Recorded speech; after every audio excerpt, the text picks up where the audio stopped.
Welcome once again to the No Experience Podcast, where two jump-scaring devil children are here to talk about anything and everything. I'm Ammar Abdullah, and I'm joined as always by my lovely co-host, Jared Hines. And today, we're going to be talking about why do horror games suck so much?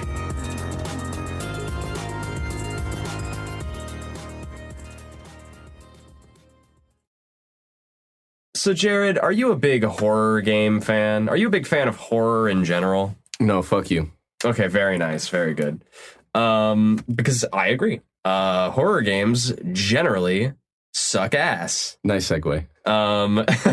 Thank you. I'm an expert, actually, at taking your drivel and turning it into a good segue. Ow. That's right, drivel. I said it. You made me do this. You've brought this out in me. Ouchie. So, for those who ain't necessarily in the know, I am of the opinion that video games are capable of doing very strong, interesting things artistically. I think that video games have, as an interactive media, a special ability to communicate themes and ideas. Most games choose not to. Most video games don't really seem that interested in doing something cool or unique with interacting with a space, right? They more seem interested in creating strong narratives, which is fine. I don't mind that. It's perfectly nice and good to communicate a strong narrative through an interactive medium. That's fine. I don't mind that. Do you care to expand on some of these ideas a little more? Like maybe give some examples? Yeah, examples of stuff that doesn't use interactivity to create a strong narrative. Hell, you could pick a game out of a hat and it'd probably be that. A good example, one of my favorite games, in fact, God of War, the new one, God of War 4. I love that game. It's a fantastic game that tells a gripping, emotional story about a strained father-son relationship. However, in terms of gameplay, it's a hack and slash game. It's a hack and slash game with RPG elements. It's not really doing anything super interesting with its ability to be interactive compared to other mediums. God of War probably could have just as well been a movie. I wouldn't have liked it nearly as much, but it could have just as well been a movie instead of a video game. That's a good example, right? Where it's like, as much as I love this thing, it's not pushing the envelope for what games are capable of doing in an interactive space. And I don't think any game has necessarily gotten it like 100% right. Certain games, especially indie games, have done it. If I'm to give an example of a game that uses its gameplay, its mechanics, to push a narrative idea, Braid is a fantastic indie game. A fantastic game. The theme of Braid is reliving mistakes. The theme of Braid is how it's you hurt yourself and other people more by constantly attempting to relive mistakes and to, shoot for that one perfect timeline in which you got things exactly right. And the way that it communicates that is by having a rewind mechanic. It's a game where time travel, where rewinding time, it takes the idea of reliving and attempting to fix your mistakes just by going back and undoing them. It takes that literally, right? Because he's traveling through time, he's looping, he's rewinding instead of moving forward and attempting to become a better person. It's a huge theme in the game, and it communicates it very well. The indie space has always been better at that. So those are some examples, right? Now, what does that have to do with horror games? I hear you cry from across the internet. Well, here's what that has to do with horror games. Horror games are, in my opinion, uniquely poised to be vehicles for artistic expression through an interactive medium. I think that the simple emotion of fear, to invoke fear in somebody, is so easy to do in video games. Because, and I've heard this example batted around a lot, right? But it's really the best microcosm of the idea I'm talking about. in a movie, right? You're watching a character in a horror movie and they go down into a dark, dingy, dimly lit basement where you know there's some suspect shit in there, right? Now imagine you're put in the position where you have to be the guy who walks down in the basement. That's the best example I've heard so far. And a lot of horror games haven't done that very well. I think horror games, frankly, have some of the shittiest examples of game design because they lean too much on shock, like jump scares, to sort of shock the player into a sense of being startled rather than being scared or horrified, right? So to put it in perspective, to put it a bit more succinctly, I fucking hate Resident Evil. Damn. Yeah, I know. Tank.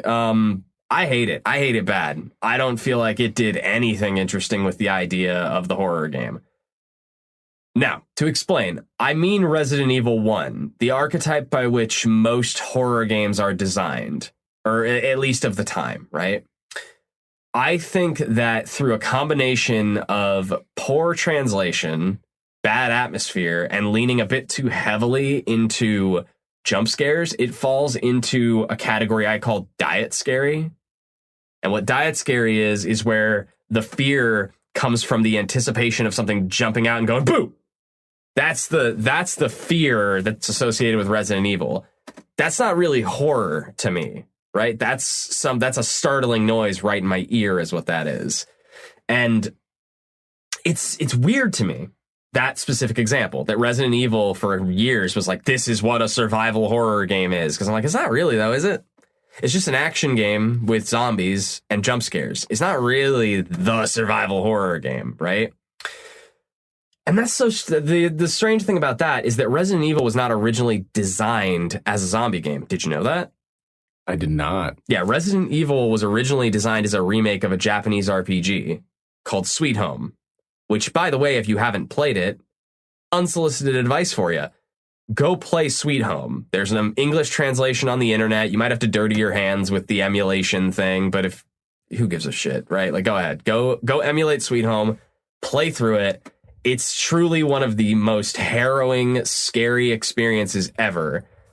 Because it's an RPG that features, like, permadeath. It features, like, traps, and every character is important, right? Like, you need all of your characters to get through it. So when one of them dies, they stay dead, and that's a big deal because they have shit that other characters don't have. It's a very good game. Go play Sweet Home. But what's interesting about that to me is that Resident Evil was designed to be a 3D remake of Sweet Home. That's why it takes place in a mansion. That's why it's a horror game as opposed to just being like an action shooter game. Because they weren't intending to make a zombie game. They were intending to make a game about a haunted mansion, which is what Sweet Home is. Now, why that didn't end up working, like I said, a combination of a lot of factors. The translation is really bad, so moments that are meant to be like communicating serious tones between characters end up feeling silly. It leans really heavily into jump scares. I'm repeating myself, but you get the idea. And that's why I've never thought Resident Evil was the measuring stick that you should use for horror games, because it doesn't do anything interesting with its medium, right? It's just, it's the equivalent of going through a haunted house, right? Not horrifying, just scary in the sense that it kind of, you got a dude with a chainsaw and a fucking hockey mask jumping out and going, boo, ooh, so scary, right? No. Fear and horror comes through ideas. It comes from communicating psychological concepts that are scary. So what's a good example, right? What's a good example of a game that I think does it right? Well, early on, around the time Resident Evil came out, the first Silent Hill game does a fantastic job communicating psychological ideas through its gameplay. It has intentionally stiff controls, so as to make you feel uncomfortable in this space. It has intentionally strange, skewed camera angles in some parts to give across an otherworldly feeling. And it really does have a great atmosphere, right? It's quiet. There's very little music, and the music that's there is like ambient industrial noise. It's very good at making you scared because it's communicating. That's the idea, to create within you uncomfortable psychological feelings, right? It gets better with each subsequent Silent Hill game, up through about Silent Hill 4. But that first one, outstanding example of how you can marry horror with gameplay by honing in on psychological concepts that people are afraid of, not by jumping out and spooking them, right? Like, you can do that. It seems to have worked well for them so far. I'm just saying it's not scary to me. If I can jump in for a second, I'm curious about what your thoughts on Alien Isolation are. So I played a little bit of it. I will admit that I haven't played all the way through Alien Isolation. But what I will say is, from what I did play, so the key, isolation, right? That's the key thing about Alien, right? Hence the name, right? But it's scary. It is scary because it has an oppressive atmosphere.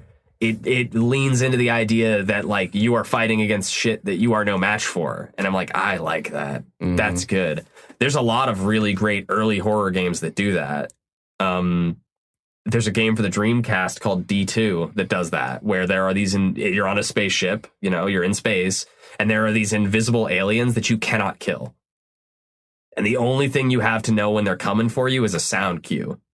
That's good design, right? Mm-hmm. Like, it's not a jump scare. It's like building tension in an isolated space with monsters that you are no match for.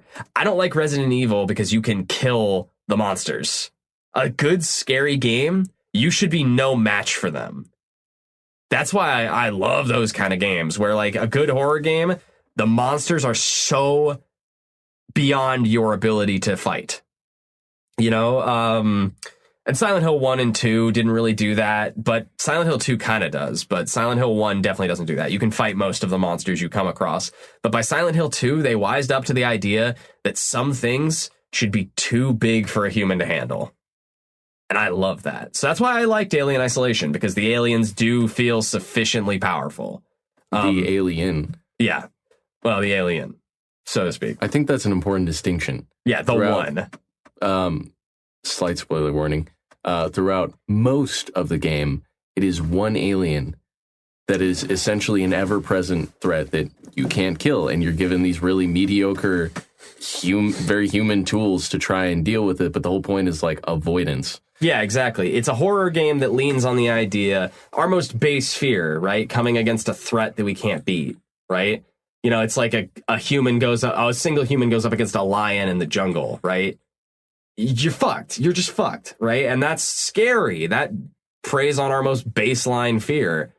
But I think we can dig deeper. I think we can dig deeper into what can make a good horror game than that.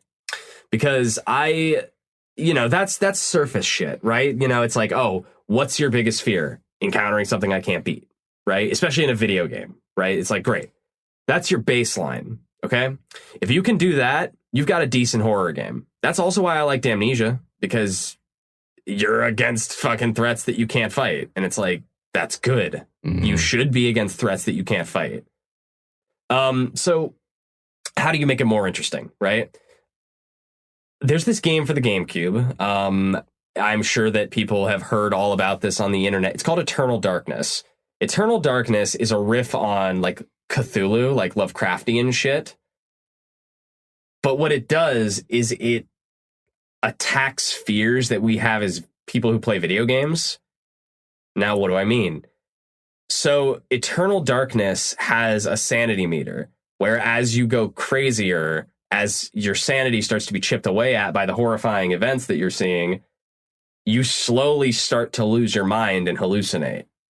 And that has a number of different things happen, right? Like, you'll start your game and your head will fall off.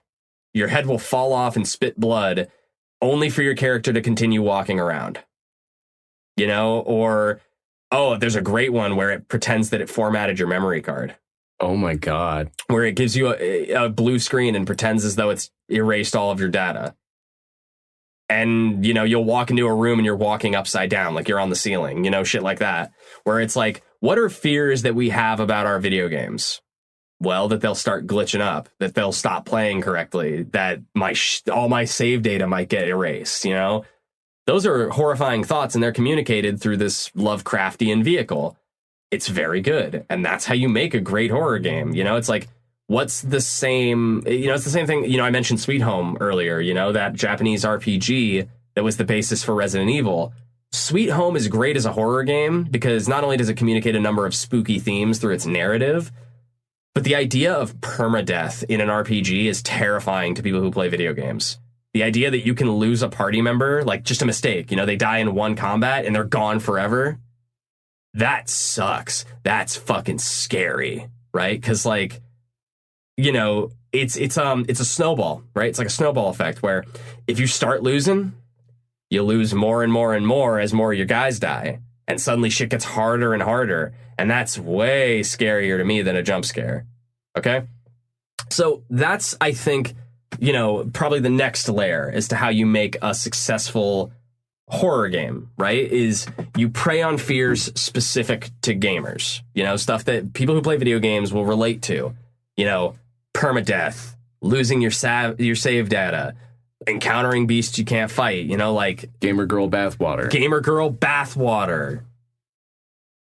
So I think that's sort of the baseline, right? You know, is those ideas that it's like your first thing, create enemies that are too strong for you. Enemies you can't kill, okay? That's level 1. Gamer-specific fears, that's level 2, okay? So what's level 3? What's the way that we go forward and start to create much better horror video games?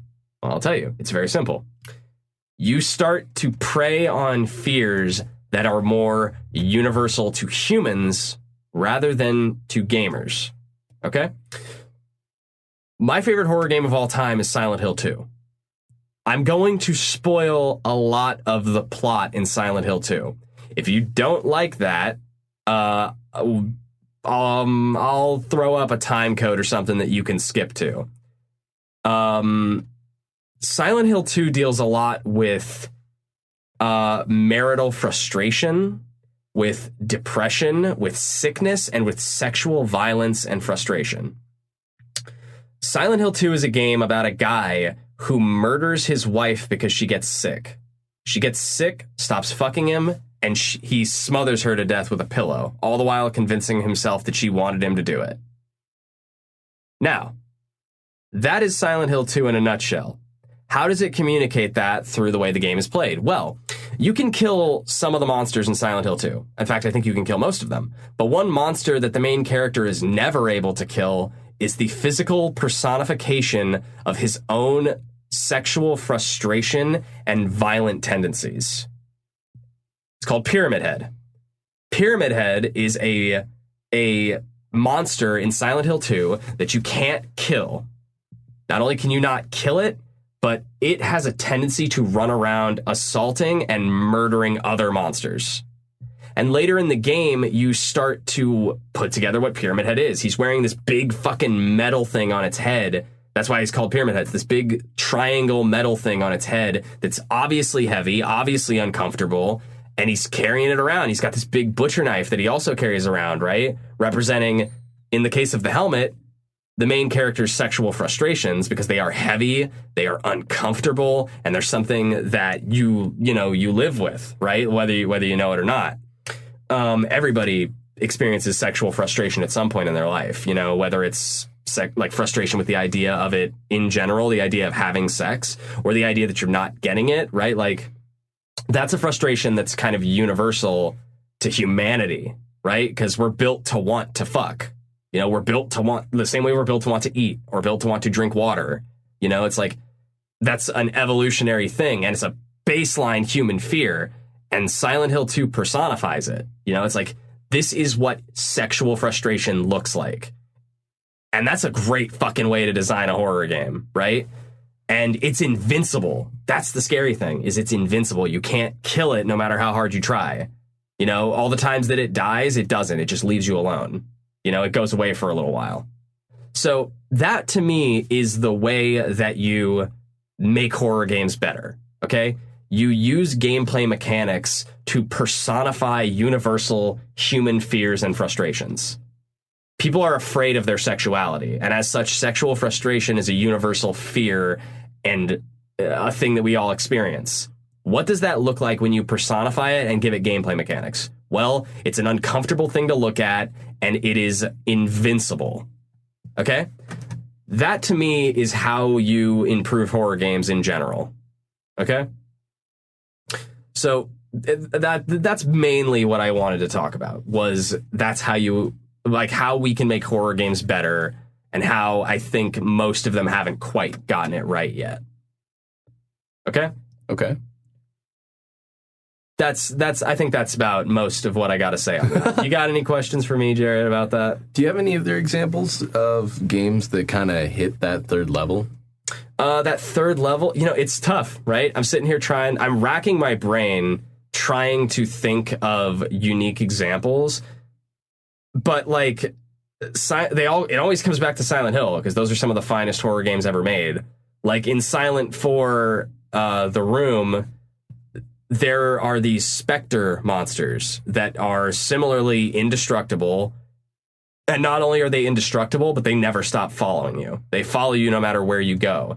And halfway through the game, they start to take on the form of your friends who have died along the way. And that's scary, because it's like, it's scary because it's like you feel guilt over your friends dying throughout the game, partially because of stuff that you did, and partially because you couldn't save them. And the specters are following you around, and they never get off your back. It's like it's a personification of grief, of like guilt that you feel about death, right? But a good example that doesn't come from Silent Hill is there's a horror game called Parasite Eve. Parasite Eve is what Resident Evil should have been. A seamless combination of horror and action. Its controls are very good. You feel like a total badass, but it has these horrifying monsters and designs, right? And it preys on the baseline fear of body horror. It's a body horror game. It's similar to like really good horror novels and comics. It preys on the idea of having your body warped and shifted in a painful, gruesome way. And Parasite Eve is awesome because as you're playing it and you're seeing like normal shit get like mutated and changed, it's sort of the idea of like an incredibly powerful, unstoppable, unseen force. Because Parasite Eve is about mitochondria. That's not a joke, by the way. It is about sentient mitochondria trying to take over the world. It preys on a weird pocket of like scientific ignorance that most people have, where it's like, it's a threat that you have no way of fighting because it's inside you. It's already inside you, right?